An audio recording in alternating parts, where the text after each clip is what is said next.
All right, Ian. The Vunda boy, he's back. Oh, That is, just for future reference, that is your cue to go ahead and start yapping. I thought that was going to be when a theme tune comes on. Yeah, well, I don't have a theme song pumped into the system yet. Okay. These are all things. Actually, we should be noting this stuff down. Ways that we can improve this thing. Ta-da! Hello, good people of the Patreon world. Yeah, we should be noting these things down. Ways that we can improve the podcast. And I don't know if you should be noting this down, but we should certainly. Yeah, I've started a little tab here. Okay, first tab.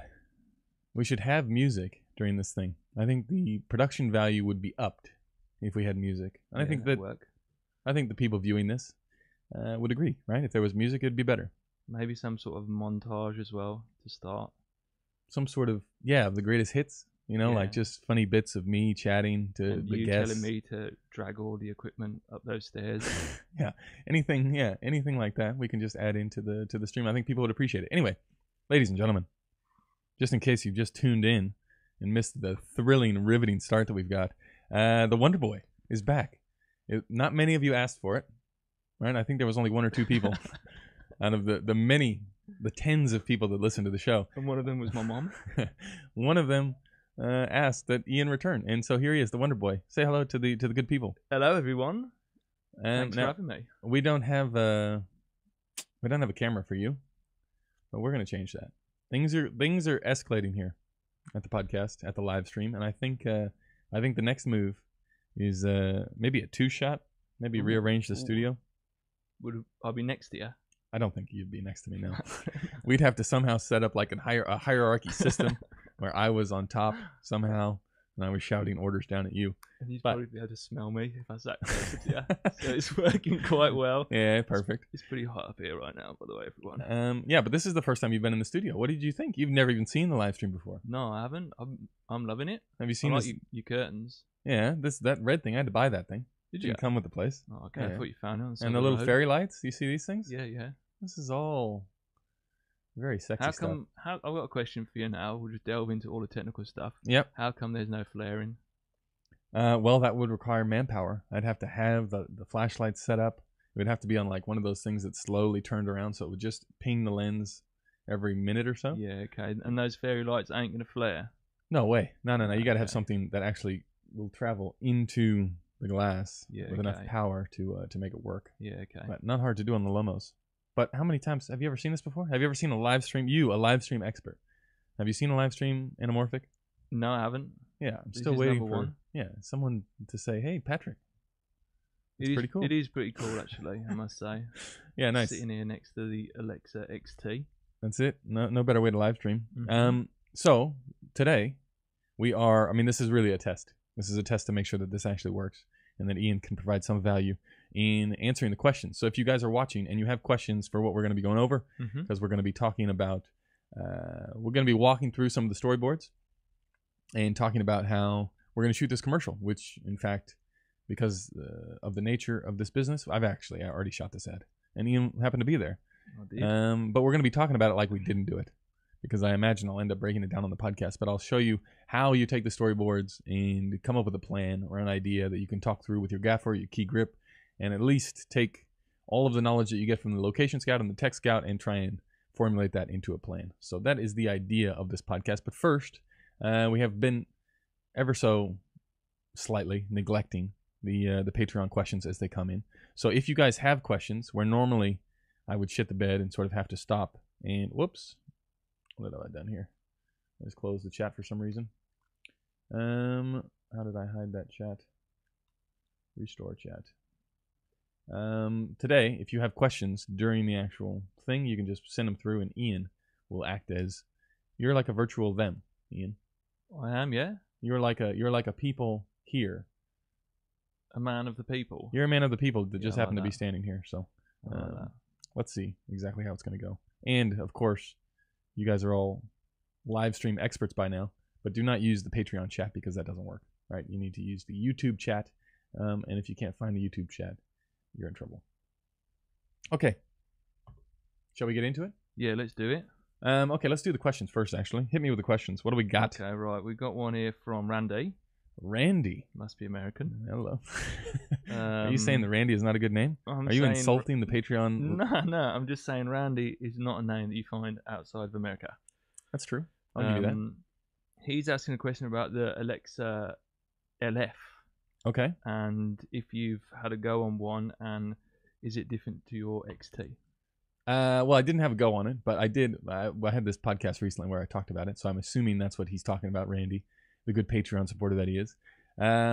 So yeah, I actually, when I went to Los Angeles this past week, I was able to speak to someone about the camera, and something that I didn't know, and I don't know if I can't remember if I mentioned this during the actual podcast itself, was the amount of power that the camera actually sucks up makes it virtually impossible to use anything outside of ARRI's own proprietary system. So I know, because I talked to a few different people while I was there who were thinking about, is this the time that the Mini dies? Because the Mini is really the king at the moment of commercial work. When we were at Panavision, I think there was 22 cameras getting prepped, and they were all Minis. So that should tell you about the state of competition in terms of cameras. Right now, it's all Mini. And the LF is really, the question was, why would they bring it out right now? What do you get with the larger format? But also, is it going to stick, right? Because you need people to buy into the system. And one of the big things is, it's an expensive camera, but then you need to replace everything that goes along the way. And we talked about lenses, which is a big one, right? That's a big expense. So a lot of the lenses out there aren't going to cover. But then you also need to think about power. Because I think, and I may have the numbers wrong on the math, but I think if you attach a monitor, an onboard monitor, which is not a crazy thing to do, right? It's on every shoot. And you put on the back 150 watt V-mount or gold mount battery. I think you get 9 minutes. 9 minutes? Which is, if it takes a minute for the camera to boot, that gives you 8. And the card will probably shoot you 27 minutes of stuff. So you're having to change batteries a lot. So basically, the only way that they can then run the camera is to run it always on 24 volts, which means you need different types of batteries. So the rental houses are now having to invest in all sorts of different batteries. So it's a completely different game. So I think that's, I don't know. I don't see a lot of owner-operators switching from the Mini to the LF. It just seems like too much of an expense. And what's the difference with the LF? The LF is just a larger format. So it's they take 2 of the sensors and they turn them sideways. So just like they did with the Alexa 65, where you've got the 3 of them, now you've got 2. So it gives you 4K, which essentially is, I think, it doesn't take a rocket scientist to imagine this, but I think it's all about Netflix, right? Getting into that market and making sure that other people aren't passing them by. Because if you open the door for cinematographers to try another camera, well, then that may just spark their interest in that camera, and they may think, well, this thing's actually pretty good. And then they start using it, and then ARRI doesn't become the industry leader anymore, because more people are being forced to use a camera that they're not familiar with. And I imagine, I don't know, I can't read into the minds of all the cinematographers out there, but I know me, I'm incredibly lazy. I don't like to do extra work that I don't have to do. I know that the Alexa looks great. I know that I like the image, and if I can always use it, I'll just use it. If I can't use it, that's when you start to explore. You know what I mean? And that's where the opportunity comes for those companies to go, hey, look what we can do. And then you get used to that camera, and then you want to use that camera all the time. So it's I don't know. It's an opportunity, but who knows if it's actually going to take. Could be, maybe not. Okay, what else? What do we got? All right, we've got another question here from Ryan Miyamoto. Oh, hello, Ryan. He says, aloha. I think that means he's in Hawaii. Sprechen Sie Deutsch?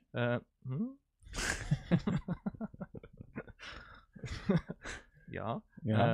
He says he's at an interesting point in his career right now, and he's asking himself, does he try to go the union route or work his way up? Yeah. Or should he continue on the indie route and film projects in hopes of getting into festivals and winning awards? I would have definitely had a strong answer to go the indie route side as opposed to the union side, because the union side, you have to start in another position. You're not on the camera, so any project that you work on, you're accruing hours, but you're not accruing hours that will count to anything later. Eventually, you're going to have to make the switch. Would you consider doing both? doing some union stuff so you get experience at maybe the bigger jobs and stuff like that, and get to work with different people. Yeah. I mean, I guess the thing is what you have to weigh up what you're going to be working on and how closely that aligns with what you want to do. Mm-hmm. Because there isn't many skills. I mean, you've been on set multiple times. There's not too much that you can do differently with the lamps or with the light. It really comes down to personal preference. Yeah. You know, and if you spend a bunch of time on, it could be, you know, union gigs are great Mm-hmm. because they're set up to be great for the crew. Mm-hmm.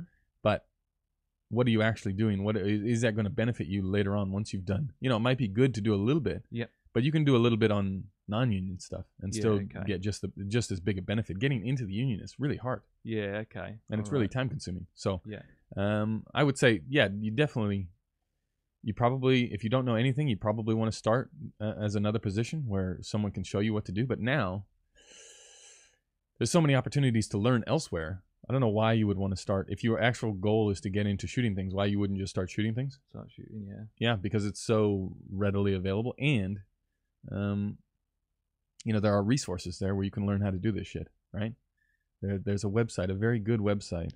I can't think of it off the top of my head, but it's all about cinematography. And it's all about shaping light and interviews with really some of the best DPs out there. And if you go on that site, you can actually learn how to do this stuff. I almost asked you to tell me what that website was. Yeah, I was reeling you in for that. Okay. Yeah, so I would say if you're after the cash, go for the other jobs and then be shooting on your own. But no, I don't see how that would be beneficial in the long run, other than seeing how other people do it, right? Yeah. And I don't even know if that's beneficial because, and we've talked about this before on the podcast, where once you're the cinematographer on a job, it's very hard to compare your work to someone else's work. So people won't really know that you don't know what you're doing because there's no one else there who does know what they're doing. If you follow what I mean, it's not like there's another DP on the job who's making images look twice as good as yours. It's like the people on set, they think it looks like that because of what you're doing, but you've just turned the camera on. You know what I mean? So I think it's less pressure than people imagine. You reckon? Well, you're definitely not going to start. You're not going to start shooting. I don't know, I'm trying to think of something high key where people are very pedantic. I think that's the word. About the look that they want. Like if you work for a Target or a Kmart, the client and the agency, and a lot of the times because the director's involved the whole time, they are after a very specific look. And if the red doesn't look like the red that they're used to, or if the white side isn't at the level that they're used to, then yeah, that's pressure. But you're not going to land those gigs never having been on set before. You know what I mean? You're going to start with the shitty stuff, and then you're going to work your way to the not shitty stuff. So you have even in your path of, if you were the world's greatest first AC, and then you moved over to DP, you wouldn't be on the greatest gig to begin with. You know what I mean? You wouldn't be on the highest, most pressure-packed situation to begin with. You have to start at the bottom once you start over. You know what I mean? Am I talking crazy? I get you. So what would the advantages be of going the union route? The advantages of going the union route, I guess you could build contacts. Yeah. I mean, it would just be like going to film school. Yeah. Okay. You would know exactly, like if you go to a new city, if you fly into Hong Kong and you got to get crew, it's like, well, fuck, who do I know that's good? Who do I know here that's good? Because the crew makes such a big impact on the final project. If you go in and the production company has some recommended people and they turn out to be dog shit, it's on you at the end of the day. And you don't really have the contacts to be able to say, well, no, this person's no good, use that person. And that can greatly affect the outcome of the project. Whereas if you're in the union, or let's not even use the union because it's a long process to get into. If you are in the area and you're working on other people's projects, you'll start to be able to sift through the people that are dog shit versus the people that are good. And the number one rule of good looking images and good cinematography is to surround yourself with people that are better than you, right? You want everybody better than you. So then that way you look good because you eventually take all the credit and you leave those people, for dead on the side of the road as you climb the ladder. I'm only kidding. You take those people with you.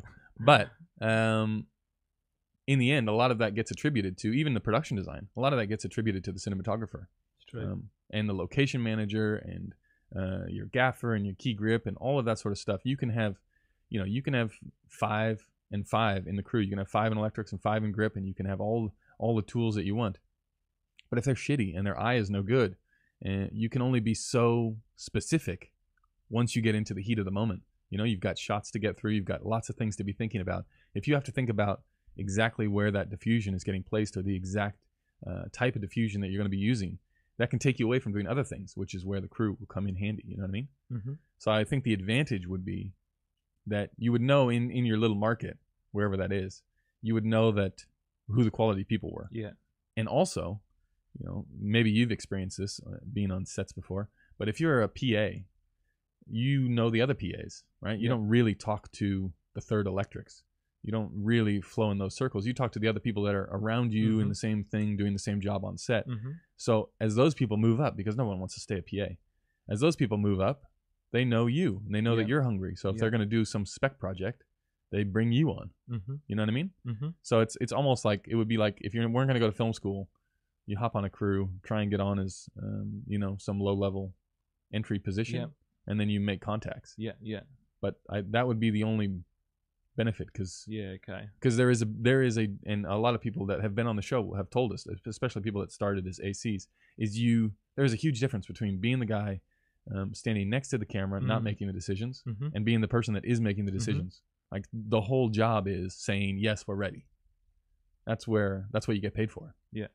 And you can only really do that when you're in that seat. You know what I mean?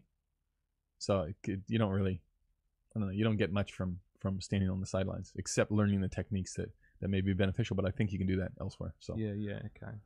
So I hope that answers Ryan's question. Yeah, exactly. Have we got any more, or should we bash into the? Yeah, let's get into it. Okay, here we go. We've been going long enough. Okay, so, and again, if you guys have questions, or girls, right? Guys or girls, you can flick them through, and Ian will be able to shout them out more readily than I have been in the past, because that's been a bit of a problem. I'll try and select the great questions. So, what we're looking at today is, it's a commercial about these two people. They're in bed, and they're standing on a yacht, or they're on a yacht. But the gag is that you're not supposed to know that they're on a yacht. So we needed to find a location that was next to the water that we could sell as a yacht interior. We didn't want to do any green screen stuff for this particular setup. So the idea is they wake up in the morning. We see them wake up, right? There's a disturbance outside that has woken them from their sleep. It's sunrise-ish. And the disturbance turns out to be this VFX whale that's outside the door, right? That's the gag. You thought they were in a house? They were in a boat. Yes, the creative is fantastic. So the challenge is we were not going to be shooting on a yacht. We were going to be shooting in a house. So the first one was the location, which we had to find somewhere near the water, because we needed the reflections. We wanted everything that could be done in camera. We wanted done in camera. So that was step number one. Once we found the location, it was about, okay, we're going to shoot, because of the orientation of Western Australia where we are, we had to shoot sunrise for sunset, or the other way around. We had to shoot sunset for sunrise. So we had to wait until the end of the day and grasp that little tiny, it only lasts for about a 5-minute window. We had our choice between either going the magic hour look, so when the sun is past the horizon, or we could do the sun just above the horizon, that sort of orangey look. And in discussions with the director and the client, they essentially said that they liked this, what is here in this image, which is the sun just above the horizon. And in this spot, once the sun gets that low in the sky, it starts to change, and the color starts to change very rapidly. And I think we had 5 shots all up in this location. What? And it gets tricky because you don't have a lot of time to do those things. So then you have to work backwards and say, okay, well, what can we fake? What can we sell without the sunset in the background so that we can shoot that earlier in the day? The hard part about shooting it earlier in the day is we don't know exactly what kind of sunset we're going to get. So we just then have to use the weather forecast and hope that we get something that's going to align with our vision. And would that be for trying to match the colors that you're using for the lights? Yeah, that's it. The main thing is, you can see we needed shears on the window, which are here in this picture here. We needed these shears to be blocking the light, because we didn't want to give away the gag that we were not in a boat. So for the background, we needed these shears. We needed the light to be consistently coming through those for the 6 hours that we were here shooting. So what we had to do is we had to get there. We had to go for the Tech Scout. We went a day earlier. or a few days earlier. I can't remember what it was. But you take a color meter outside, you sit there, and you figure, okay, at this particular time, I think it ended up being about 6:15 at night. That was the point in the sky that we wanted to use for the whole day. So now we needed to take that color reading, which I think was, it would have been about 3,300 Kelvin. So really, really warm, really, really warm stuff. And we had to push that through the window the whole time. Now, it's not quite as easy as that because you've got a whole mix of colors besides the sun happening, right? You've got that really blue sky, which is just adding a little bit of blue fill, right? So that would equate to blue in the shadows, right? The lower the level, the lower it's going to go on the negative. So that's the lower it's going to read. So you have to sort of be mixing the two. But for our purposes, all we really needed to do was take that sun reading from the Tech Scout and apply that to all of the lights outside. And we were going to have to, because we're on the third floor here, really high up, we're seeing the balcony for most of the shots.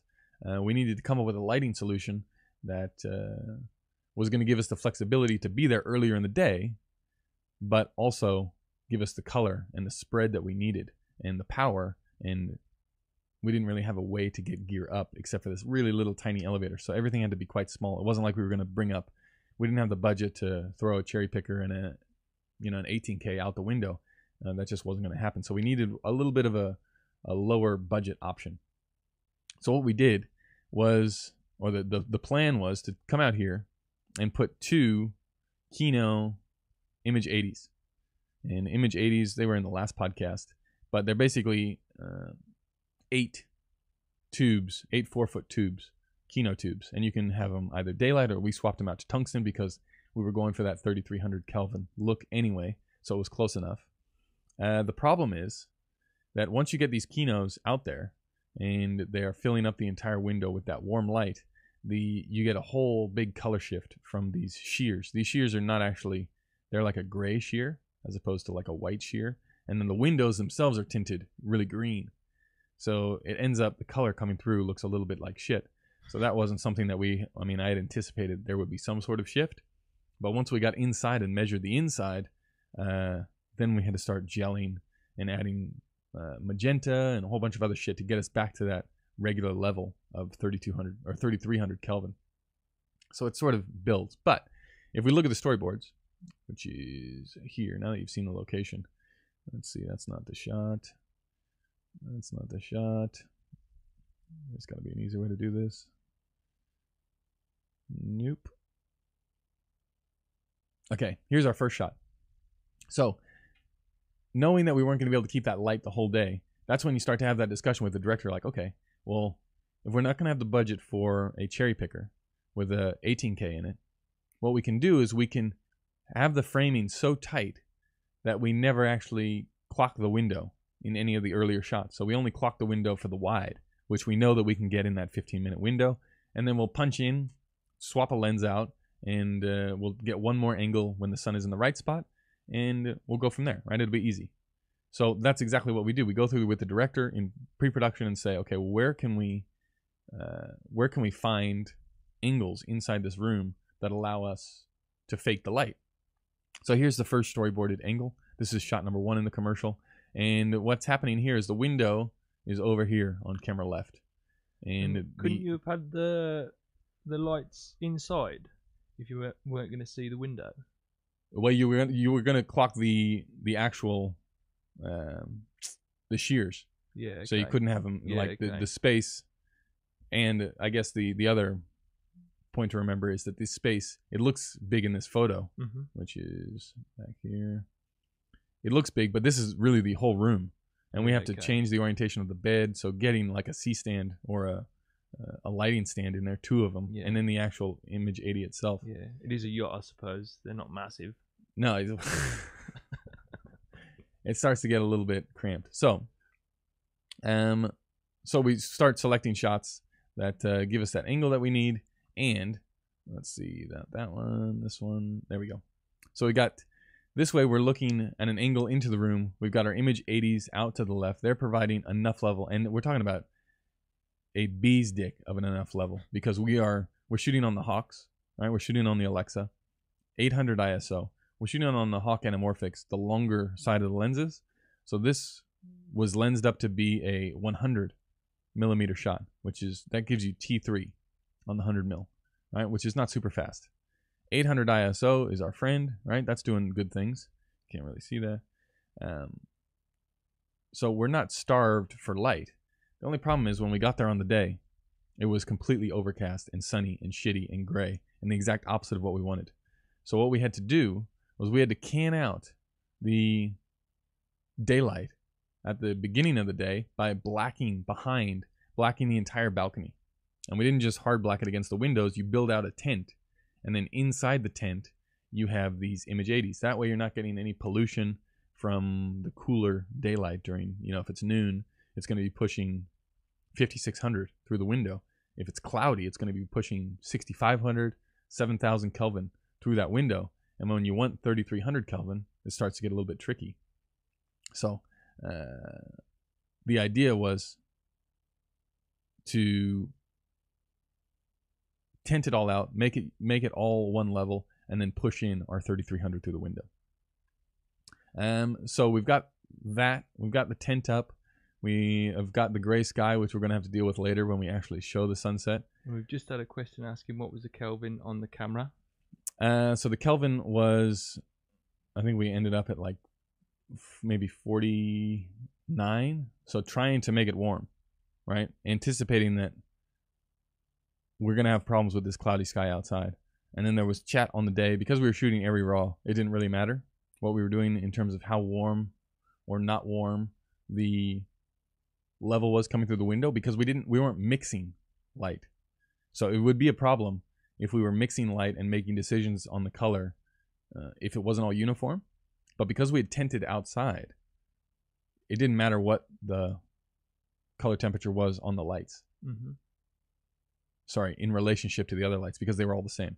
So if in the grade they wanted to make it warmer or cooler, they could easily do that just by using the slider.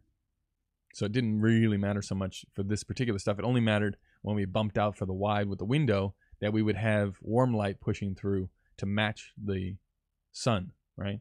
Like if we wanted to boost the level in the wider shot, which is, let's see, in this shot where you can actually see the background. If we didn't want full silhouette, like all these shadows here, we didn't want these to be full silhouette. We'd have to have, the sun would be here in the frame. And then we'd have to have warm light coming from over here somewhere, filling in either this way or pointing back this way from out of the frame to balance the light, right? That was when the color would really matter, because we couldn't fuck with the sun then. So yeah, that was the plan here. But we decided, okay, we're going to put some light out there. That's going to push light this way. We can still get some shape on the sides of their faces. And because we were at T3, then 100 wasn't enough. So then we had to put on a doubler. So now the 100 becomes a 200. Becomes a 200, and the doubler ends up fucking us. Because that's 2 stops of light.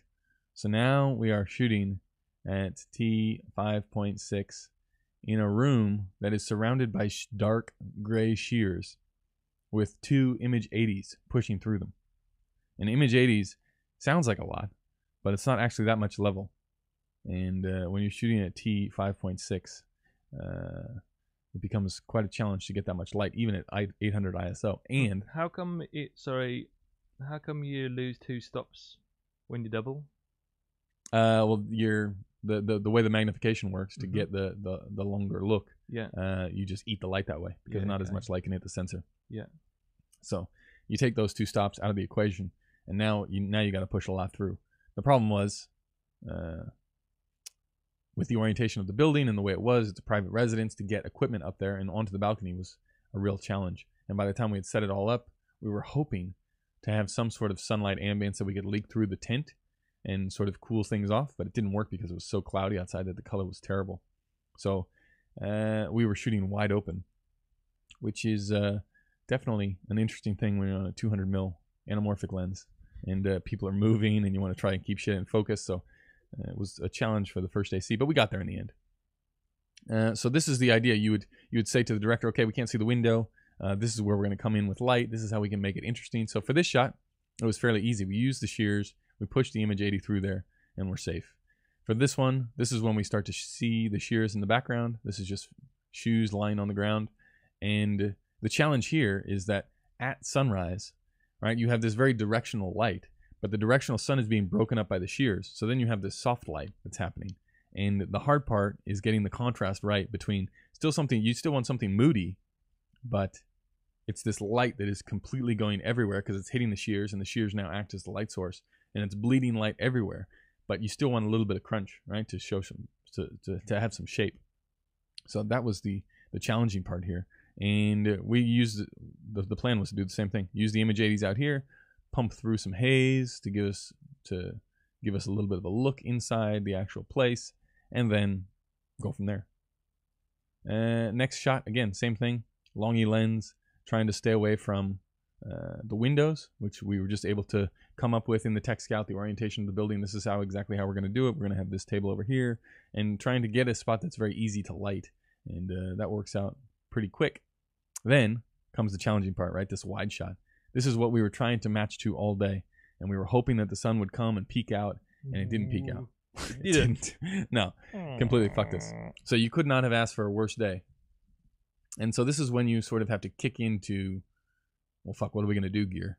And you need to start offering up solutions like this is what we could do. We could try this. We could do this, blah, blah, blah. And there were a few different options that you could have tried. We could have turned all of the lights inside, all of this thing that we were using for fill in here. Instead of it being warm, we could just match it to the cloudy weather that is outside. So match it to the existing light, which is very cool. And then in the grade, we'll just warm it up. Right? That would be one method of doing it. The problem still is there's no sun and there's a real shitty sky. It's really, really gray. So you're going to have to do some work on that. So the other option would be you put up a green screen just around her. You get a little edge light from out of the frame, out of the green screen frame. You push it onto her. That gives her a little bit of an edge. And then you comp in a proper sky, right? So you have a few elements there. You got to get the green screen shot. You got to get that. Then you got to get the plate. And then someone who's very far away from set will comp in a nice sunset, right? But then there's a lot of things you got to start thinking about, because then it's like, okay, well, the mixing of light, is that going to be an issue? Should we go all neutral? And we eventually, because there wasn't a lot of movement from this woman as she wakes up and just touches the ground. It's not like she's walking across the room, which would have been a huge pain in the ass. She's just sort of sitting there. So rather than having the green screen there, we figured out, let's just really screw the VFX people and just shoot it without a green screen, and they can just comp around her. So just mug them off. Yeah, I mean, you have these conversations where it's like, okay, there's no VFX person on set there. You get them on FaceTime, you show them the actual frame, like, this is what we're thinking, what's going to be easiest for you, and they can either say green screen or no green screen. But we ended up we did both really, but I think the one that ended up working was not green screen. So this light, we set up a light off camera pushing onto her, and we set it up neutral so that it's the same color as this background. So it was all, I think it was 6,500 Kelvin, somewhere in that range. So it looks very, very blue on set. But if you then white balance to that, it takes it out and it's more neutral. And then in the grade, you would just warm it up accordingly. But that was really the challenge was, had there been a sunset, all of our shots would have matched perfectly out the gate. But now that there was no sunset, you've got all of this pre-existing footage that is super warm. You get to the final thing and it's really, really cool. So that's when you have to have a director that will trust you and say, listen, no, this is not fucked. Nothing is fucked here. Like, it's very easy to fix it with a little bit of a grade job. But I haven't seen exactly the Compton sky that they're going to be using. But I can imagine there was questions as to whether or not we would come back and try and get a sunny day, but there's just too many moving parts. So we had to shoot it the way that we had to shoot it. And that was a bit of a... And is that, do you reckon, the best way to shoot it, that you hold out for the beautiful sunset rather than shooting as if you knew it was going to be grey because it was grey all day? Wait, what was that? You know, you had to do the sky replacement at the end. Yeah. But because it's the sort of the glory shot at the end with the beautiful sunset, would you be, if you were to shoot it again? Yeah. Would you hope for the sunset again? Oh, like in a perfect world, in a perfect world, you would always start with the wide, right? In a perfect world, we would have had this shot in the can. Like if you lived on the East Coast, we would have shot at sunrise, Mm-hmm. and then known exactly what we were matching to. Mm-hmm. And this is a classic case of the exact position that you don't want to be in. Yeah. You don't want to have shot everything and go, fuck. Now, Yeah. now we need the exact opposite of what we've done. Yeah. Yeah. Luckily, we were shooting Arri Raw, so we were able to, and even ProRes Mhm. on the Alexa, you're able to change so much Yeah. that it's not really that big of an issue. Yeah. But it certainly would have been beneficial to see the exact levels and to see the exact way that the light was falling, Mm-hmm. because we weren't even able to do it on the Tech Scout, really, because we had to be there at a very specific time, Mm-hmm. which was not the time we were aiming for. But in a perfect world, I mean, really, to get all of this done at sunset, even if you had a super huge budget, it's still quite a task, because I'm trying to think. Probably the best sunset-y looking stuff that I can remember is, do you remember that movie with Tom Cruise and Claudio? It was Claudio Miranda shot it. Tom Cruise, he's up in the sky. Vanilla Sky. No. no. Top Gun. Yeah, Vanilla exactly. Sky. What's that one where he's the NASCAR driver? Days of Thunder. Yeah, Days of Thunder. No, this one is he's like one of the last people alive on Earth. He's that doesn't really narrow down the possibilities. Surely someone knows the name of this movie. What am I thinking of? Come on, someone. Oblivion. Bam. Oblivion. Well done. Memory like a fucking rock. In Oblivion, the way that they shot all of the place where Tom and his lady co-star live is they used these I think they were front projected screens, but they were gigantic screens. And what they did is they went out to Hawaii and they got a whole bunch of sunset and sunrise plates, and then they would project those onto these huge screens of just the sky, and then the sky would actually, like, the screen would reflect the light back and actually light the actors. So you were lighting them inside of a studio with a real sunset, and that sunset could last you all day.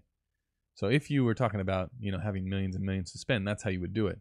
If you had just a little bit more money, what you would do is you would just put a cherry picker outside and tint that entire front of the building, and then push that sunset through the entire time, because the shears, like in this wide shot that we're looking at now, this is all, I think this has ended up being on a 75 millimeter, and how close we are to the talent renders all of this stuff, especially with the gray shears, renders all this background stuff.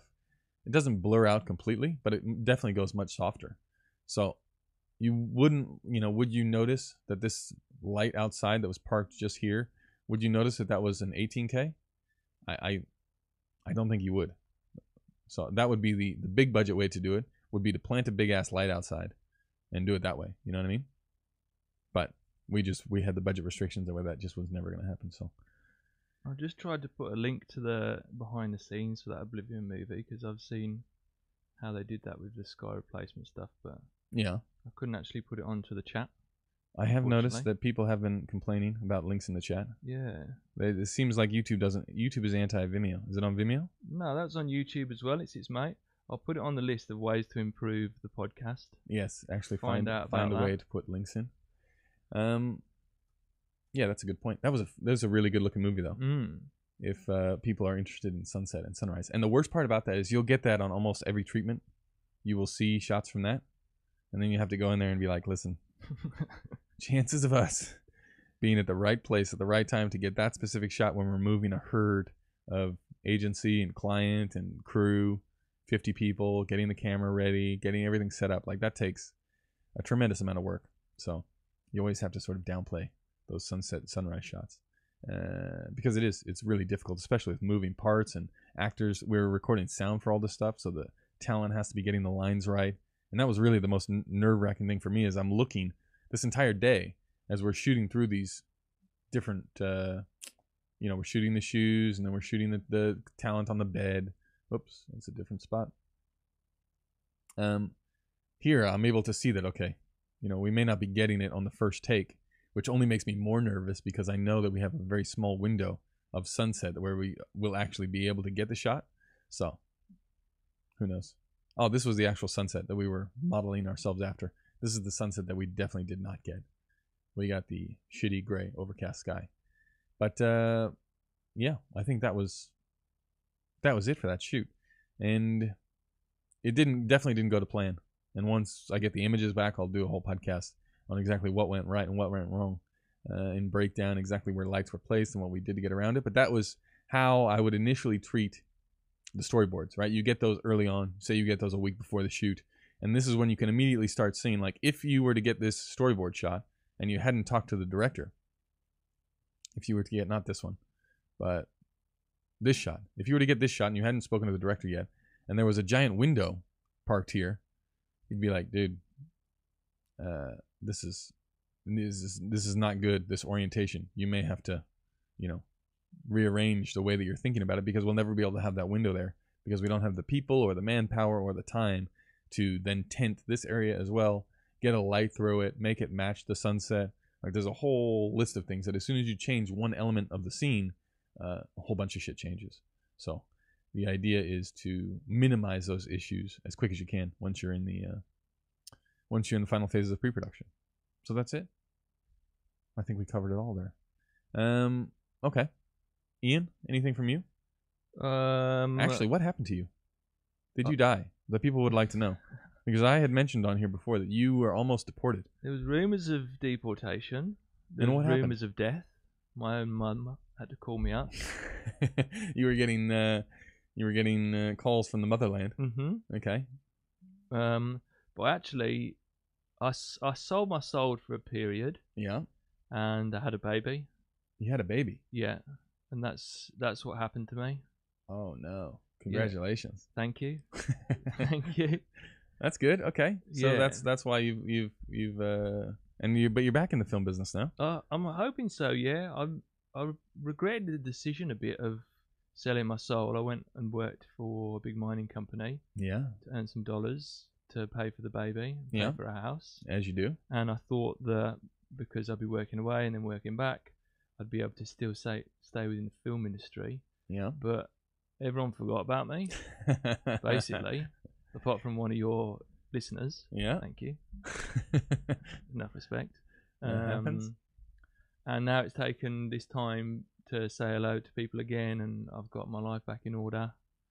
And yeah, it was just about a week or so ago, I was talking to my partner about, like, have I cocked up my aspirations of becoming a cinematographer? Yeah. You might have cocked it up. Is that what you said? Yeah, I was like, have I, like, taking the work that I did, getting out of the game? Yeah. Have I cocked it up? And did she say yes? You did, She, as I would have said. she said, "No, she's nicer than you." Okay. Thankfully. I'm realistic though. She said, "No, Ian, you're a lovely man. You've had a lot. She whispered sweet nothings.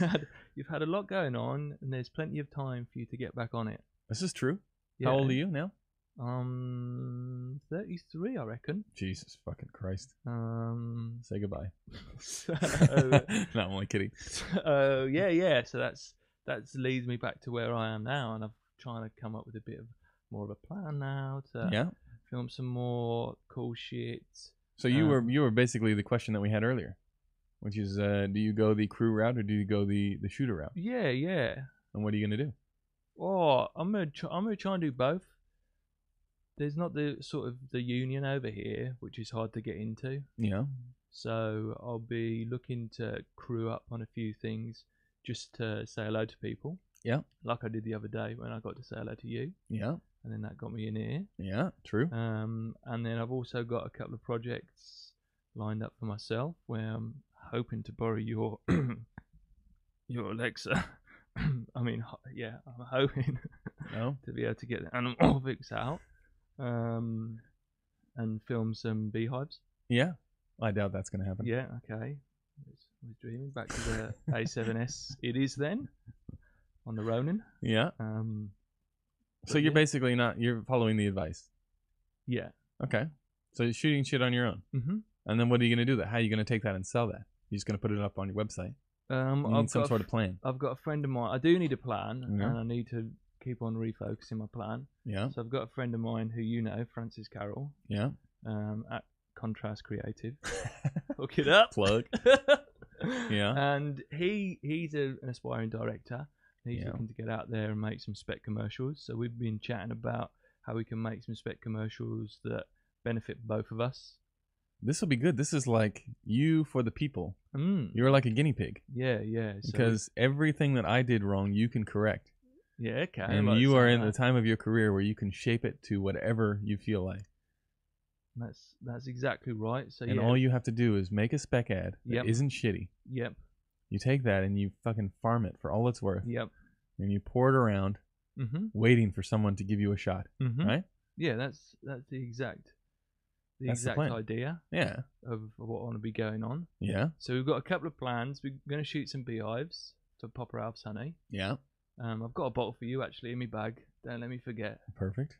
Drop that, plug that on the shelves. Yeah. Actually, plug it on the live stream. People will be able to see the honey. Yeah, I could lift it up. This is getting better and better. Yeah. And we plan on shooting another couple of spec commercials, which more align with the market here in Western Australia, because we know we can shoot some mad ass beautiful shit, but we don't know if the companies that we're gonna aim ourselves at here in Western Australia necessarily want that. Yeah, well, that is something to think about, right? Because you gotta this is also where people go wrong. Like, yeah, you want some cool spec shit, right? But you need the spec shouldn't be about the stuff. I mean, here we go. We're getting into the business side of things versus the cinematography side of things, and sort of the two don't really align, especially at the start. Spec stuff, especially when you don't know what you're doing, which I'm taking as is the case with you. Yep. I'm just imagining. I don't know if that's true. No, I'd say.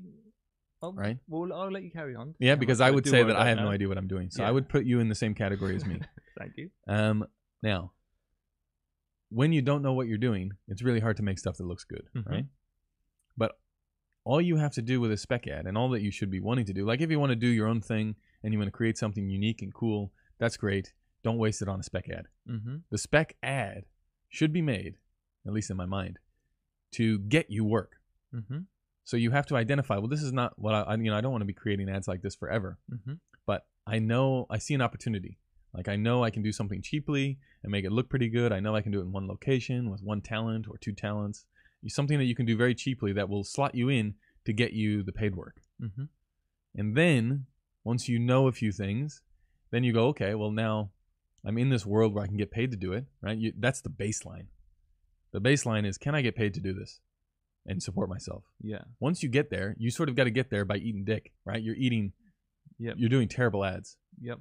But to get even on those terrible ads, you need to show those people that you won't shit the bed on the terrible ads. Something for them, yeah. So you have to sort of give them a little bit better than they're getting now. Yeah. So you have to identify with the companies in your area, or this doesn't go just for Western Australia, it goes for anywhere. It's harder in LA and New York because there's so much stuff. But if you're in a smaller market, you have to go, okay, what is my competition doing? Like, all you have to do is get a little bit better than what they're delivering, and then they probably won't use you immediately. But if someone calls in sick or schedules or all of this sort of stuff, anything that opens up the door, and they remember that, oh, that guy sent me that one thing that one time, you know what I mean? Yeah. But you don't want to give them, this opus masterpiece short film or giant spec ad that runs 2 minutes and 43 seconds for some reason. You don't want to give that to them, even if it could look great. You want to give them the fucking 15-second retail cut of, woman in a kitchen. Yeah. So you sort of got to think, maybe what's not the coolest idea, but what's the idea that's going to give me the most return, especially if you're shelling out your own cash. Like, if you got $1,000 to do this, do you make the coolest thing that you've ever done before, or do you make the thing that makes you $2,000? It's a good point. So we're trying to come up with a few different ideas, so we can show the high level talent that we think we have. Yeah. But then also look at sort of just above the corporate video talking head market, basically, and make something that's sort of a bit different to what they want, but it sort of does the same things. And then we're also we're actually trying not the specs side of things. We're doing some stuff which is comedy based commercials for things that aren't normally funny. Yeah. Like burglary. Burglary is burglary prevention. Funny. Yeah. Yeah, but I guess the thing is, who do you anticipate impressing with these things?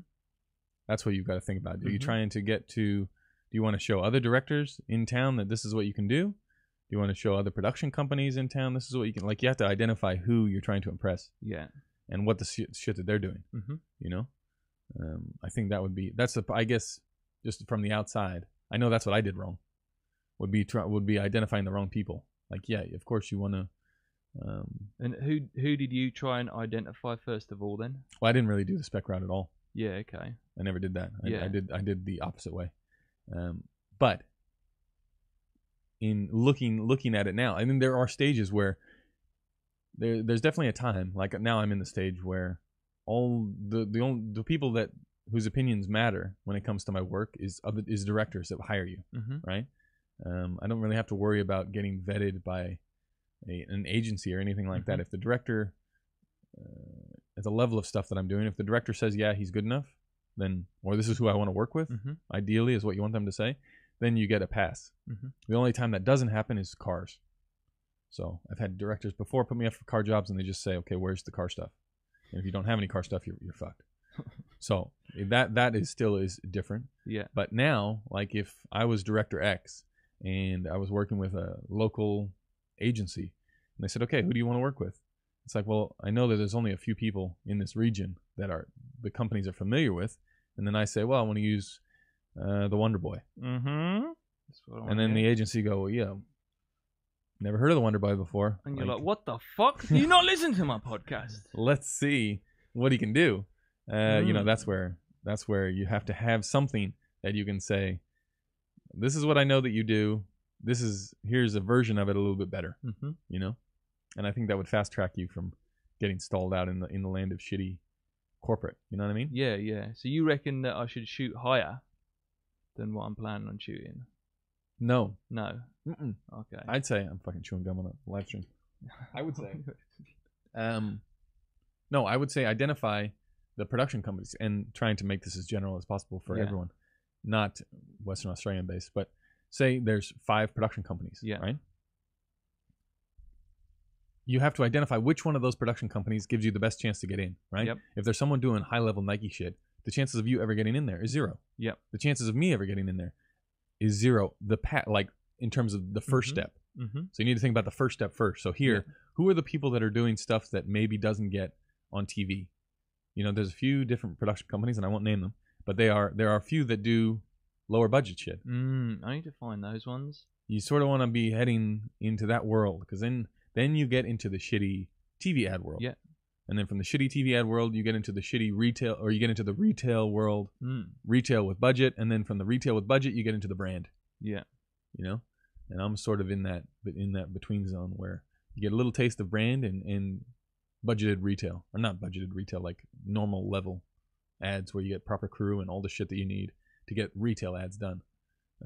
But that little progression, it's very hard to, unless it's through music videos, which is again all market dependent. It's very hard to jump multiple levels at once. You almost have to go, well, here's this step, and then here's the next step, and you get closer and closer. You know what I mean?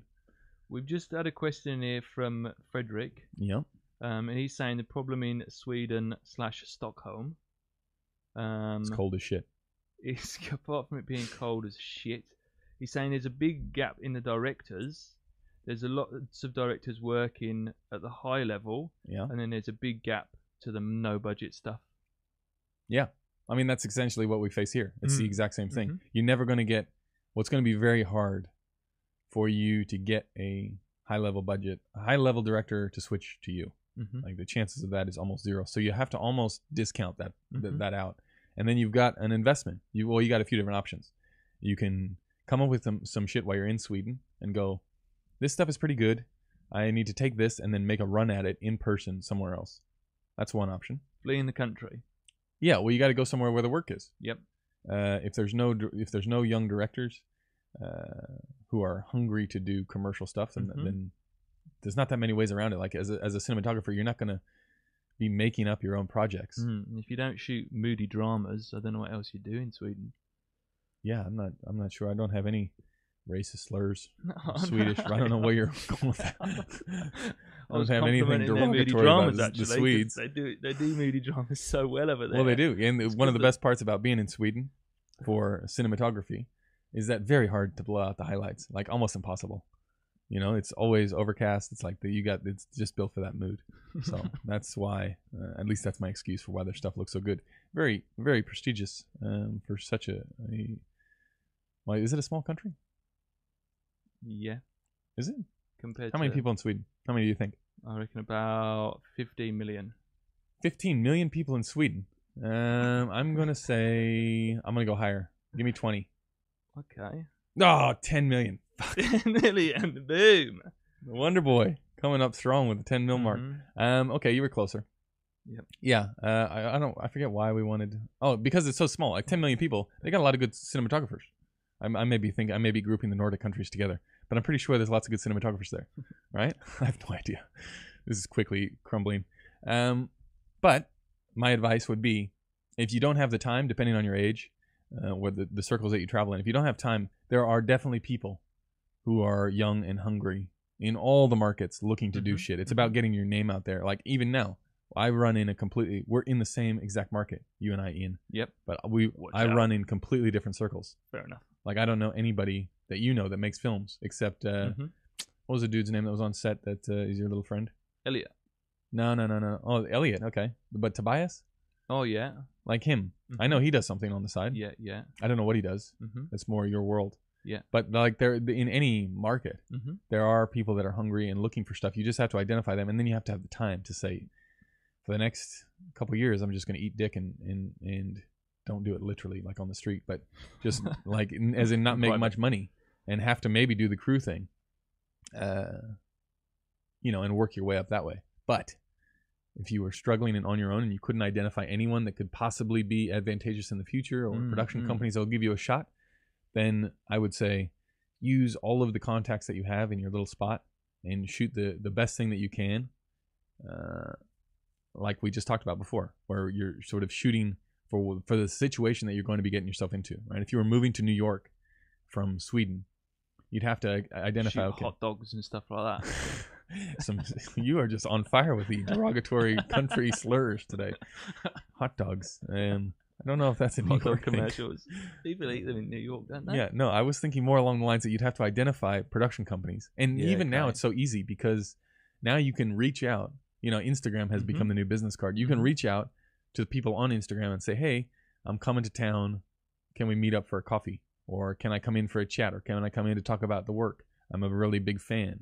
And you don't have to lead with that because that's sort of creepy, right? And this, again, is getting into the business side of things. I don't know if I'd ever lead with an open, like, hey, I'm coming to town. Do you mind if I stop by for a coffee? I'd probably pepper people with more personable, relatable things first. You know what I mean? Like if someone gets a random direct message on Instagram, like, hey, I'd like to get a coffee together. I don't know if I would respond positively to that, but if you build up, if you know, okay, I'm going to be leaving in a year, why don't I start to reach out and get some feelers and make some contacts and find people at your same level in New York and say, hey, I like this thing, I like that thing, blah, blah, blah. Yeah, okay.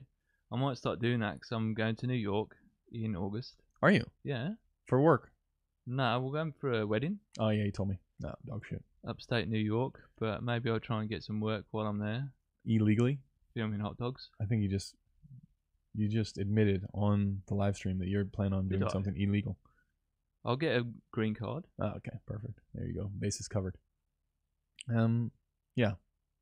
Anyway, that's it. Oh, what do we got here? John Ross. What's he saying?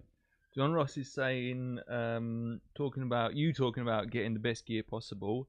Did you get a loan when you started out to buy the good gear? No, cash is king. Cash is king. Always cash. But then again, I've had multiple jobs before this. I did have a long and storied career before this, so I was able to come to the party. But do you reckon having that camera of yours, that Red you started out with, is that right? Yeah. Do you reckon that did you a lot of favors? Yeah. Yeah? Yeah, only because I didn't know what I was doing. Yeah, okay. And I had so much time to just be able to sit down with the camera. Like I have, if you were to go on my computer, on the Resolve setup computer. I do not want to. I wouldn't want to go on either because you will have hours and hours. I'm talking about, like I got into that zone, that Vimeo zone that I've talked about where I was looking at everything broken down on false color. And then I would just go and replicate it on myself or on my little dummy that I had. And I would just sit there for hours doing it, Like the You didn't have actual a job at this point. the actual work. Yeah, I was employed the whole time. Yeah, But okay. every off moment, I didn't have a kid. I wasn't married at the time. I had copious amounts of free time before children, where you can sort of get into something. And every moment that I wasn't working, I'd come home, I'd turn on the camera, I'd get my little lights, my shitty little Amazon, eBay lights, and I just try and create exactly what I saw on the screen to make it not look shitty. Mhm. And eventually, you start to see what works and what doesn't work. But without that camera, I mean, that would have been endless rental days. So I don't know if it had to be, and I probably, I will probably say now what no one wants to hear, which is the red. It didn't really make a difference. So you could have used just I could have used any DSLR. camera. Yeah, I could have. But at the time, Yeah. you don't want to hear that, right? You want to Yeah. hear like, "Fuck, I need the best," because Mhm. it's my camera that's really making it all shitty. Mhm. But it is in fact not your camera. Mhm. Like your stuff looks shitty, and this is where you should pay attention, right? How many people are watching? However many people are watching now, if you're paying attention, your shit is shitty because you're shitty. And that's not being mean. That's just, I would say the same thing to myself. Like when I look at my stuff and it's bad, I think I'm bad. Mhm. It's not the equipment. It's the choices that you make along the way. And that is the hardest lesson to learn. But as soon as you do it, then you become much more objective. You can see, Yeah. well, this is, Yeah. I seriously fucked this up. It opens up the door to not blaming other stuff. And which is why that sort of carries over into why I tout always get the best gear that you can. Because I still get that way where it's like if I was shooting on something, I'd be like, man, this doesn't look as good because of X factor or Y factor. I still have to be like, no, you're an idiot. It just doesn't look good because you're no good. You know what I mean? Yeah. There are still those moments. So, Well, I'm going to be able to see how shitty I am pretty soon, aren't I? When I get to use your Alexa and anamorphic lenses. sir. Yeah, you'll get to see for sure. No doubt about it. I'm just Yeah. drumming it up. Yeah, always fishing. What's this one from Andrew? What do we got here? We got Andrew Strobridge, Atta baby. and he's saying he got his first DP job in the market through Instagram, and he still gets quite a bit of work through it. Yeah. Well, that's social proof, right? That's Yeah. what you need. That's what you need And to get over the line. I'd be interested to know how exactly the person, Andrew, if you're still listening, how exactly the person who gave you your first DP job found you on Instagram. Had you been sending it around? Had you been building your Instagram up over a couple of years, like I've been trying to? I'd like to get hired off Instagram. Yeah, that's a good. I just don't know how to. You got to build up the followers. You You got to up your Instagram game, which is a whole nother level, right? This is shit that's getting so far off cinematography, but you almost have to do it. Mhm. You have to be in the know. Mhm. Well, you don't have to, right? The higher up you go, it's not like people are hiring Greg Fraser because of his Instagram. Mhm. But there is that segment where it opens up a door where you need to convince someone that you will not, because a director, take Frank for example, right? Mhm. Say Frank gets this awesome opportunity Yep. where he's going to work with a production company, they're going to give him the money, Yep. and he's going to get to shoot his one ad. Yeah. If I was Frank, and it was between you and Chivo, I would choose Chivo. What? You know what I mean? Like, and they're all going to be trying to get the best person that they can. Effort I put into here. Yeah, exactly. That's what so identifying the people that are going to give you the shot is almost is such a huge part of the game. Is they are trying to get the best person that they can for the job. Yeah, so they're true. looking around. True. They're looking around. They're looking at everything that, especially now, everything that you do. Like every time I get a job and it's in a foreign city, and I ask people for crew recommendations, I'll ask all the DPs that I know that have worked in that city, who did you use? Did you like them? Blah, blah, blah. I'll just send it out because you never want to get burned on crew. It's the same thing for directors. They're doing the exact same thing. And I will immediately go and check to see if they have an Instagram page, to see what the stuff is that they're doing and posting, all that sort of stuff. It's like that has become the new, like personal Google. You're Googling someone. You're finding out all the information you can about them. Mhm. And I imagine that directors are doing the same thing, Well, I don't even imagine. I know, because people will contact me and say, like, I really like this picture, or I really like this piece that you showed on Instagram. What can you do to, to bring that to the project, or I just want stuff that looks like that. Are you available for these days? You know what I mean?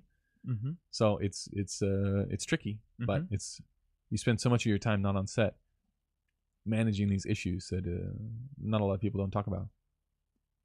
And we got a good reply here from Andrew. He basically did what you said to do. He said he moved to Bangkok. Yeah. And then he started seeking out local directors that he wanted to work with on Instagram. Followed them, interacted with them and their work. Yeah. And now he's saying he uses his Instagram as a portfolio and only posts from his work or personal projects.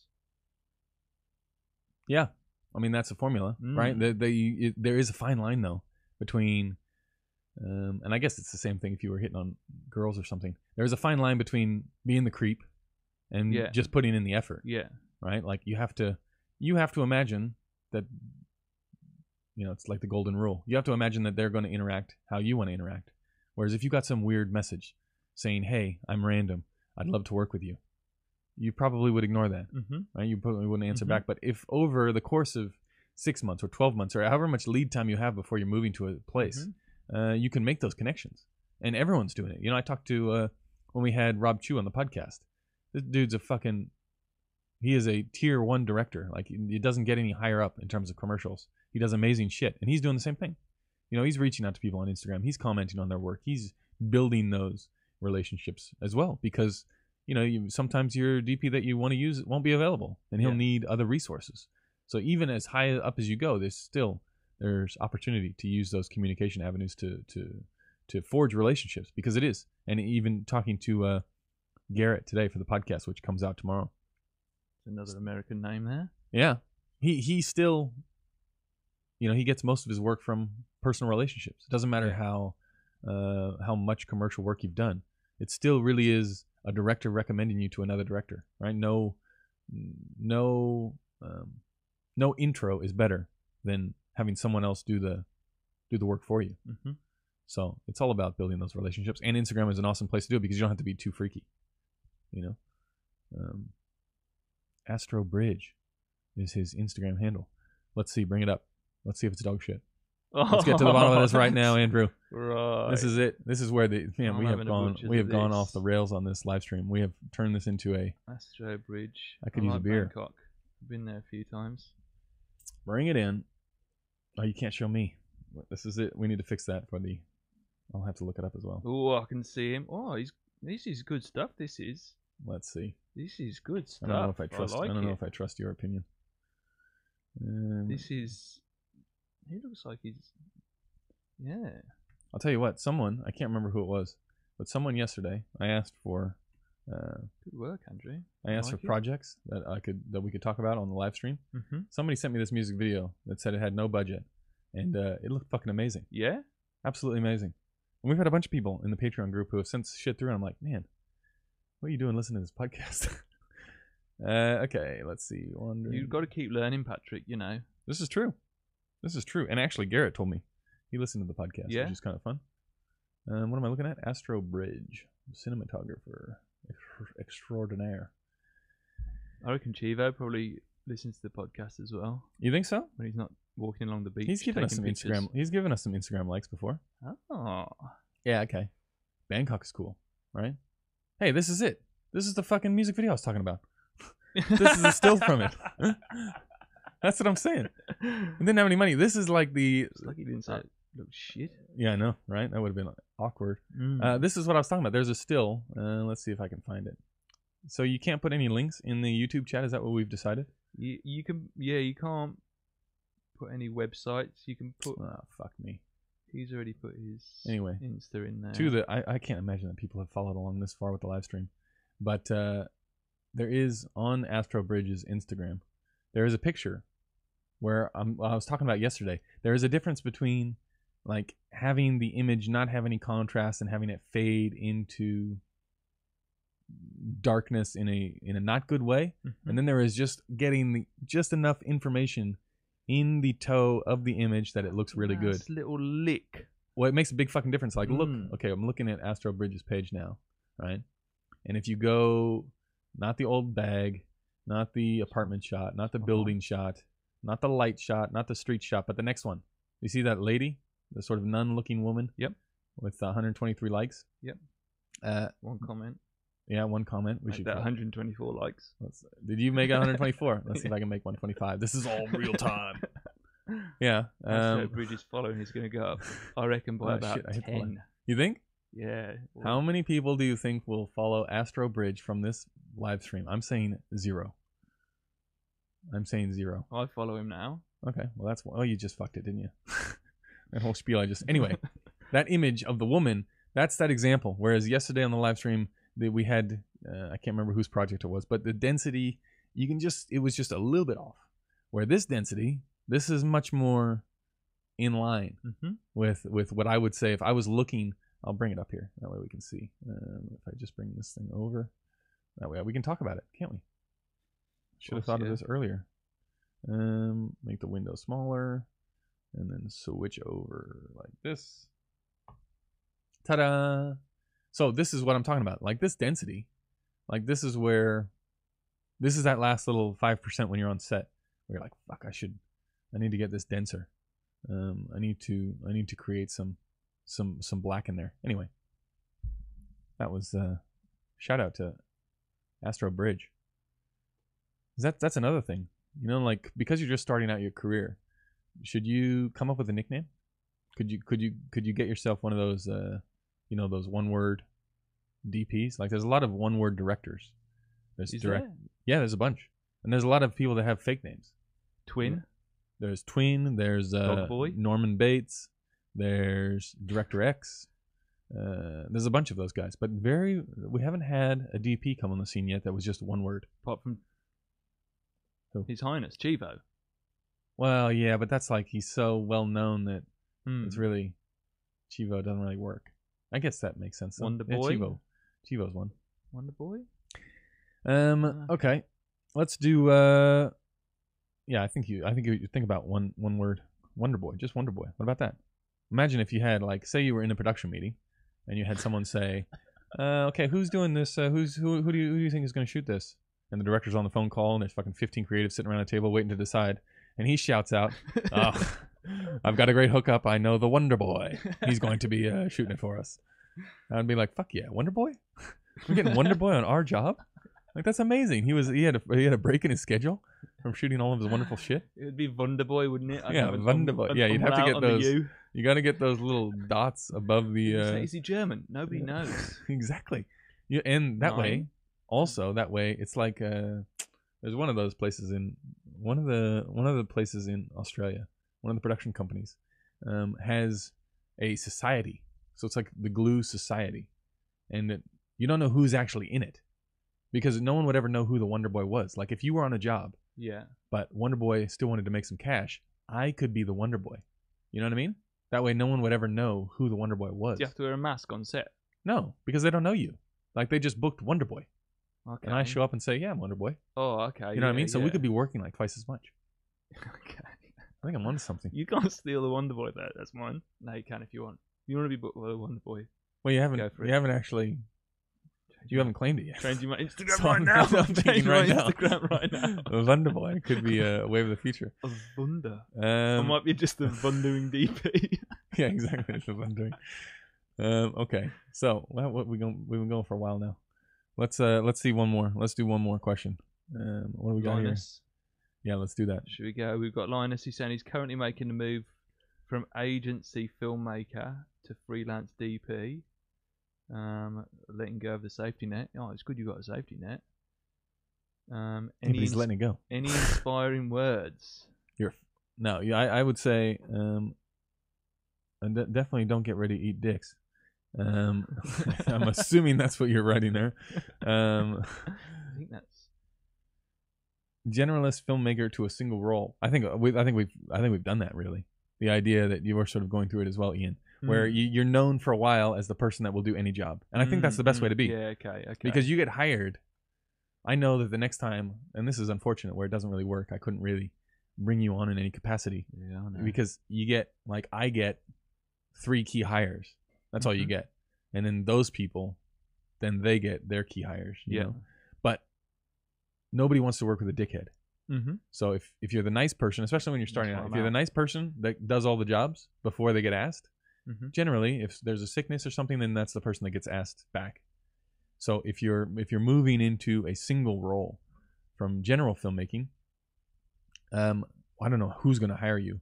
for that single role unless you have some backup, unless you have, some experience in that role. It's going to be very hard to start just as a single role person. Yeah, and you have to let everyone know that you're going into that single role. This is true, and it's very serendipitous that you would say that, because we talked about it with in the podcast tomorrow. It's coming out. Ooh. Gary, that's all he talked about was, well, that wasn't all he talked about, but one of the things that he said was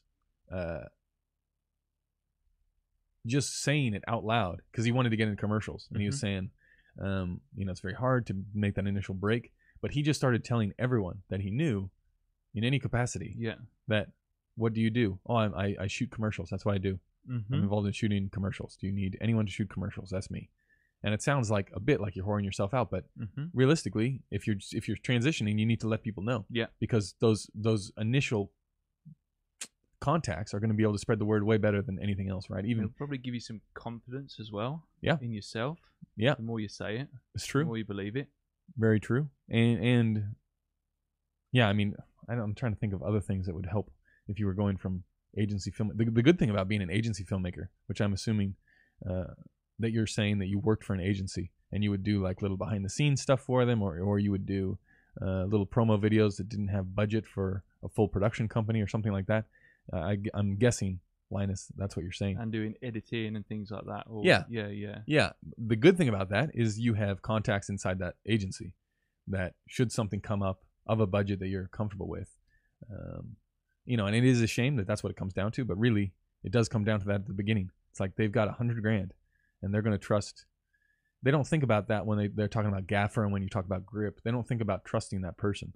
But really with a DP, it's all trust. It's like, we're going to give you this money. You're going to take this director's idea and you're going to make it not suck. And you just, initially, people just want it to look like what they expect.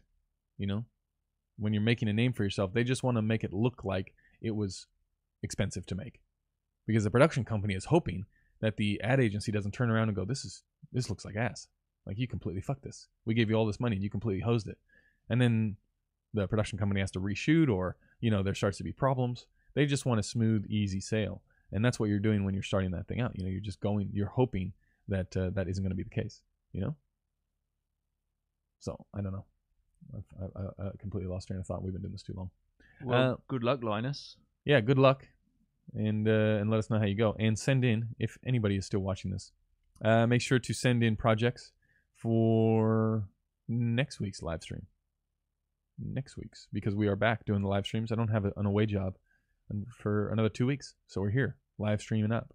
And yeah, podcast tomorrow's with Garrett, who was super friendly and has done some awesome shit. I'm hoping that most of you who are watching this live stream took my advice yesterday and went to the website and checked out his work. But he's very, he is balls deep in the sports world. And it was interesting to hear his take on getting into that world and then trying to get out of it. Because like anything, like beauty or cars or any of the other genres, you get into that world and it's very hard to get out, right? That's what you get known for. And then people forget that you exist, like you, Ian, taking 6 months off to go farm rocks. People forget that you exist. It doesn't matter what level you're at. So anyway, words of signing off, Ian, straight from the top, anything? Keep at it, everyone. Jesus Christ, here we go. Okay, everybody, that's going to do it for this week. Many thanks, and we will see you in the next one. See ya.